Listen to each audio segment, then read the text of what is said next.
යාළුවනේ දන්නවද සමහර දවස් තියෙනවා හැම දෙයකින්ම ඈත් වෙලා හිත නිස්කලංක කරගන්න ඕනෙම කරන. අන්න ඒ වගේ දවසක යන්න ඕන තරක් තමයි රිවර්ස්ටන් කියන්නේ.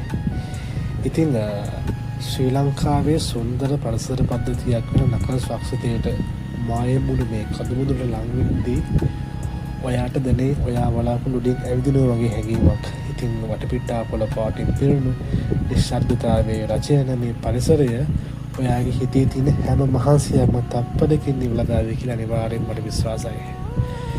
ඉතින් මේ වෙහි කාලේ මීදුමත් එක්ක හුලගේ පාවෙන්න ඔයත් දවසක් හරි රිවර්ස්ටන් පැත්තේ යන්න.